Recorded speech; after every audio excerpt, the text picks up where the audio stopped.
সুতরাং এইখানে কোনো অবস্থাতেই কোনো মানুষ উপকূলীয় জেলায় যারা অবস্থান করবে গড়ে অবস্থানের কোনো সুযোগ নেই।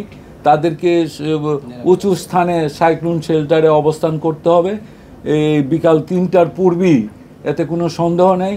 তো এই যে সিভিয়ার সাইক্লোনের যে ক্যারেক্টার, সেই ক্যারেক্টার অনুযায়ী তার যে বাতাসের গতি, তার সাথে যে স্টর্ম সার্জ, তার সাথে যে বৃষ্টিপাতের পরিমাণ, সেইগুলি আমরা এই বুলেটিনে উল্লেখ করেছি। এটা যদি পরবর্তীতে আরও ইন্টেন্সিফিকেশন হয়, সেই ক্ষেত্রে হয়তো গতি আরও বাড়বে, এতে কোনো সন্দেহ নাই যদি ইন্টেন্সিফিকেশন হয়। তবে ভয়াবহতা অবশ্যই এখানে ভয়াবহতার কোনো কমতি হবে না, এই কারণে যে এর সাথে জলোচ্ছ্বাস, এর সাথে ভারী বর্ষণ, এর সাথে 110 থেকে 120 কিলোমিটার বেগে দমকা থেকে জোরো হাওয়া বয়ে যাবে।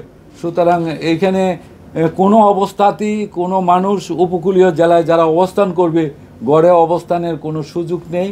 তাদেরকে উঁচু স্থানে সাইক্লোন শেল্টারে অবস্থান করতে হবে এই বিকাল 3টার পূর্বেই, এতে কোনো সন্দেহ নেই। এবং সেটা গভর্নমেন্ট অলরেডি আপনারা শুনেছেন, মাননীয় মন্ত্রী ইতিমধ্যে ব্রিফ করেছেন। আমরা গতকালকে 2টা মিটিং করেছি। ওয়ালটন ফ্রিজ কিনে অনেকের মতো আপনিও হয়ে যেতে পারেন মিলেনিয়াল, সেরা পণ্যের সেরা অফার। ল্যান্ডের সাথে যখন ইন্টারঅ্যাকশন শুরু হয়ে যায় তখন আর ততটা গতি সঞ্চার করার সুযোগ সে পায় না। ল্যান্ডের সাথে ইন্টারঅ্যাকশনে সে আস্তে আস্তে দুর্বল হতে থাকে, এই হয় পরবর্তী স্টেজ। আমি একটা কথা বলেছি যে এটা যখন ল্যান্ডে উঠে যাবে রাত্রে, তখন যে এটা ল্যান্ড ডিপ্রেশন আকারে বাংলাদেশের উপরে অবস্থান করবে, অর্থাৎ তখন আর ল্যান্ডে ওঠার পরে সে ময়েশ্চার অর্জন করার আর তার কোনো সুযোগ নাই।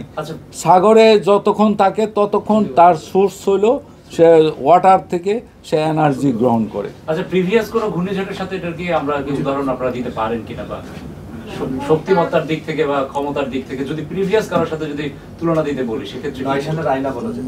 না, আইলার সময় এরকম একটা ক্ষেত্র হয়েছিল যে খুব কাছে এসে সে ইন্টেন্সিফিকেশন হয়েছিল।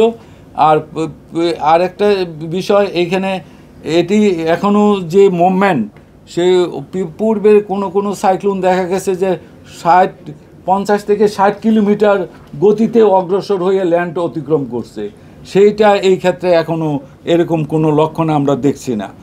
এটা যে স্বাভাবিক গতি দিয়ে আগাচ্ছে, কখনো 15 থেকে 20 কিলোমিটার বেগে, কখনো 10 কিলোমিটার বেগে, এবং কখনো এটা 6 কিলোমিটারও নেমে আসছে।